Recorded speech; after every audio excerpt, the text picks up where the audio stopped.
La la la la la la la la la.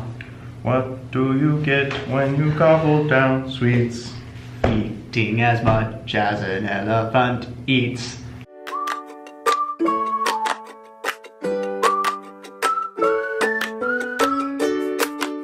Hey everyone, today we got a question for you. We're gonna answer a question. The question today is, where do you get the money that you need to fund your idea to start your own business? Where do you get the money? Seth has come up with the most five common ways, I would say, to get money to start up your business. We're gonna talk about every one of them.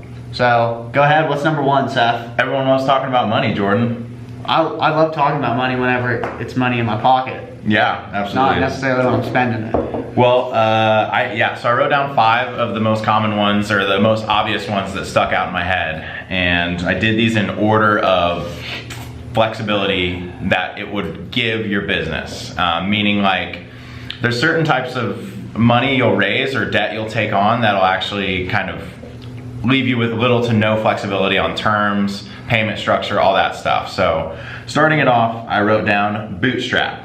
Bootstrap, yep. I know that one because that's one we personally experienced. Yes. We experienced a couple of the ones that you came up with. We've done a couple, a few of these actually. We've done 3 of the 5. Yeah, I actually wrote down the definition of bootstrapping if anybody out there would like to hear it. Let's hear it. So bootstrapping in business means starting a business without external help or capital. So it's pretty simple. Yep. It's a cool word. Basically take money out of your personal checking account and put it into the business. And then I think the whole idea of bootstrapping is that any money, any profits that your business make, you actually reinvest those into the business instead of pulling out those profits and living off of them. Mm-hmm. Now you can do a combination of the two, but if you're really aggressively bootstrapping your business, you're either not taking any money off the table or out of the business, or you're just taking a very small amount, like just the minimum you need to live. So, you know, a best case scenario, you can keep your day job and ratchet down the time, maybe get a remote work agreement negotiated, and that way you can keep living off of your day job money and then aggressively bootstrap your business to accelerate its growth. Yeah. Because that's really the trade-off. Any money you take out of your business to live off of, that's money that is actually slowing down your business, slowing down your business's growth, because that's money you could be reinvesting back into your marketing or hiring a new person or investing in other ways in your business. Yeah. If somebody asks you, if you're bootstrapping your business or self-funding it, don't tell people you're self-funding it. Use the word bootstrapping because they're going to think you're a baller because you know what that is. They're going to go home and Google bootstrapping and be like, dang, this guy's genius. It's true. I didn't know there was a word for self-funding your business. This guy's over here living in 3018. I'm living in 2018. Yeah, I like it. Bootstrapping, that's number 1. What's number 2, Seth? So number 2, we have down friends and family. So friends and family loan is another very flexible loan. This one's a little less flexible because now you have to answer to your friends and family that gave you the loan, but it really is just as simple as saying, hey, mom, dad, I'm starting a business. I could use a little bit of help. Can you give me some kind of loan? And the terms, the structure of the loan are completely negotiable. It's a private party loan, so you can make it debt structured, equity structure. You can make it converting into an equity structure loan. And maybe if it's friends and family, maybe it's not even a loan. Maybe it's a gift. Just true. Maybe your friends or your aunt that's really wealthy is like, yeah, I want to give you guys $10,000 just to start. You don't need to pay this back. There's no agreement to it. They just literally hand you the money. Yeah. That's one benefit of friends and family, obviously. Right. But another thing with friends and family that you have to consider is it is friends and family, so you can't outrun them. If you default on your payments, your friends and family are going to be the ones coming with a bat to break your kneecaps, not the bank. Yeah, that's the thing that makes it a little. Yeah, they might not take legal action or recourse on you if you don't pay, but then you're having to have those conversations and those awkward engagements at Thanksgivings and birthday parties and all these family functions. So be careful. Just because you're not going to get sued or it's not going to affect your credit if you don't pay them back doesn't mean that it's a no-brainer. Yeah, be careful with friends and family, but it's a great option. It is a great option. All right, what's number 3? Number 3 is crowdfunding. So this is the second one that Jordan and I have done with our business. We have crowdfunded a small loan through Kiva. So there's a lot of, Shouts to Kiva. I read that there's thousands of crowdfunding platforms out there. So I'm not gonna try to even touch on the big ones. Yeah, Kickstarter's the one everyone knows about. I think Kickstarter might have been the original. Or the first, it was the first one to go mainstream. Yeah, first one to have like a good enough brand to where people that have never desired to be an entrepreneur know about it. Yes. So let's talk about crowdfunding. Crowdfunding. So, like everybody knows, I don't have a business background of studying, but my interpretation of what crowdfunding is it's not a bank providing you a loan. It's personal people. It's people like you and I that go on a website, hear about somebody's business, how much they're trying to raise, and loaning them an amount that I will eventually be paid back. So they're not gifting this to you like a friends and family could. They're giving you $100 knowing that they will be paid back over the terms of which your crowdfunding is set up. Yep. So ours was over 3 years through Kiva. So everybody that donated or loaned us money will be paid back in 3 years. It's not that they're gonna get their money back, but it's zero interest. Yeah. So they're not gonna make money off of us. They're just helping us get started. Yep. And so there's a representative that lives in Tulsa that represents Kiva and helps facilitate local loans for Kiva because Kiva's trying to grow and have a bigger impact. So, and it's a platform that I lend on as part of what I like to do. Nice. In philanthropy. So I just do Catholic charities. Yeah. Everyone's got their own thing. I'm all about the homeless people. I gotta help those guys out. Number 4. Number 4. What is number 4, Seth? Bank loans. Bank loans. This one's a little more tricky, and probably you're doing this if you have a little bit of a bigger business or you're a little older, you have a better credit, more personal assets.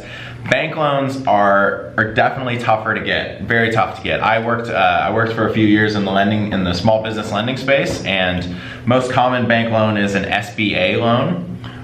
Small Business Administration, I believe, SBA. You're asking the wrong guy. But these are super cheap interest loans that you apply at your local bank, and it's actually a loan that's processed through the government. So you qualify for an extremely low interest rate, something like, I want to say anywhere between 1% and 5%. Wow. It's super low for a bank loan. That's lower and that's than a student why, loan. yeah, so everyone wants an SBA loan. The cold hard facts is this is like a 60-day at least application process. So you really have to be patient with the SBA loan. It's tons of paperwork. You gotta send in business plans, you gotta send in financials, you gotta send in all this information. So if you like hanging out with your local banker, you like sitting in his office and filling out paperwork, SBA loans might be for you. But if you're in a time crunch and you don't like playing by the rules of other people, Sounds terrible. it is terrible. All right. Bank loans are an option. SBA, They are. great interest rate, but I would never do it. All right, what's number 5? And the last one we Yeah, have. so the last one we wrote down is worth talking about is venture financing. Venture, Which like is the- Ace Ventura. Close. Okay. Close. Does he only- Yeah. yeah. It probably feels a lot like an Ace Ventura loan. It's like venture capital. Venture financing is where you raise money by giving out equity in your business at a very early stage. Oh, okay. So you can do this even before you have a product and before you have sales. You can raise venture financing on an idea alone. Okay. It's a lot harder to do. So we go to somebody and we're like, hey, we have no money, we have no clients yet, but we have this idea that we already have a patent on. Yes. To where we're gonna create a bed that is your alarm clock. Your bed wakes you up and it gives you no option to stay asleep. Yeah. And somebody'd be like, I want to invest. Yep. And we're like, okay, we can't pay you back. We don't want to do any interest. How would you feel about just taking 20% equity? Yes. And they'd be like, done. Exactly. So you're selling something that doesn't even exist yet, but it could potentially, it exists. So It's very risky for the investor. You can raise venture financing at literally any point in your business. You can raise it 6 months before you're gonna have a product ready. You can raise it 5 years after you've been operating.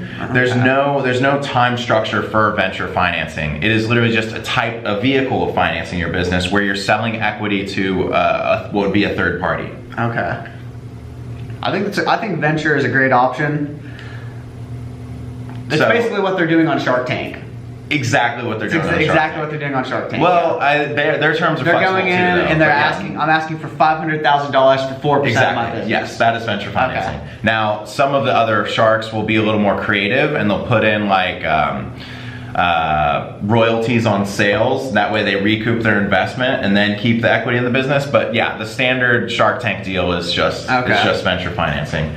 Now the reason this is last on our list is because this would be you should know what you're getting into. Venture financing is what gets people on the cover of Forbes. It's what gets people like all the bragging rights at the bars and at the fancy restaurants when they're telling their friends. But it's also like saying, hey Jordan, come be a part of my business. You have no risk really. I mean, yeah, you gave us a little investment, but you're not really gonna have to do anything, but you get a voice at the table. So the problem is that when I take your money, if you're my venture capitalist, I all of a sudden have to answer to you. Yeah. You have a very vested interest in the business working. Because I'm an owner now. Because you're an owner now. Even though you didn't help me start the product, you didn't help me get the first customer, you weren't a part of the idea, you weren't a part of the branding, all of a sudden now you're a seat at the table and I have to listen to you. And our contract is gonna have a bunch of covenants about what I have to do and what you get if I fail, what happens when I raise more money. So it is a much bigger lift than any of the other ones we talked about, because these are not standard contract agreements. These are completely flexible, completely tailored, usually in the benefit of the venture capitalist. Okay. So if you go down this route, it could be awesome because you could have a baller venture capitalist all of a sudden take an interest in your business and do whatever it takes to help you make it. Networks, advice, more money if you need it, but it's also a trade-off because he's incentivized to sell his stake in your business in 7 years to recoup his investment for his investors. Yeah. So it is not a long-term interest for him. It is a medium-term interest. So if you're trying to do a lifestyle business, venture financing is probably not for you because they're going to try to get you to sell your business. Okay. So we've covered 5. We got bootstrapping. Yep. Friends and family. We got crowdfunding, bank loans, and venture. Yep. We've done 3 of them, right? We have done 3 of them. We've done bootstrapping, crowdfunding, and a bank loan for our vehicle. That's true. So. Okay, so of the 5 that we've mentioned today, in another life, let's say, okay, in your opinion, no matter what business it is, which one do you recommend using for starting a business? I recommend, without question, bootstrap and friends and family if you can do it, because it leaves you the most flexibility and it does not put you in a rush to cut corners. If you're bootstrapping your friends and family, if that's you, I mean, bootstrapping's the best. Yeah. But friends and family is also a very realistic possibility because you have uncles, aunts, mom and dad, grandma and grandpa that want to see you succeed. They're going to want to help you. Yeah. And it's worth taking advantage of that. I agree. I would strongly recommend bootstrapping because when it's your money too, there's a lot more on the line. Oh yeah, you think about it in a different way. Yeah, if you're like, okay, I can go get a $10,000 bank loan, or I can invest $2,000 of my own money right now, and it's like, yeah, that's a lot less money, but when it's yours, you're like, okay, I work hard for my money. Do I really believe in this business? Right. Do I really think it's going to go the distance? Right. Oh. You don't just have 50K sitting in there. It's like when you go to the casino. You know, when you first start going to the casino and you're like 15 years old, you know, you're sneaking in and your dad gives you $100 to go gamble. It's easy to go gamble somebody else's money. It is. But when it's your money, you're only doing penny slots. Whole different ballgame. Yeah, whole different ballgame. All right, those are our 5. No perfect. I would say there's no best case scenario for anyone, but the low-hanging fruit's bootstrapping. Isn't Bootstrap Turner Will Turner's dad in Pirates of the Caribbean? I don't know, probably. Bootstrap Bill Turner? Bootstrap Bill Turner, yeah. Yes, okay, yeah. Go figure. Maybe there's a meaning behind that. Yeah, that guy self-funded his piracy, I guess. Yeah, he did. Good for him. Yeah. Maybe we should get into pirating business. Yeah. That's a joke. On that note, Pirates of the Caribbean, I hear Jack Sparrow is no longer going to be played by Johnny Depp. Really? Sad, yeah. He's left the franchise. Where does one get those tidbits of information?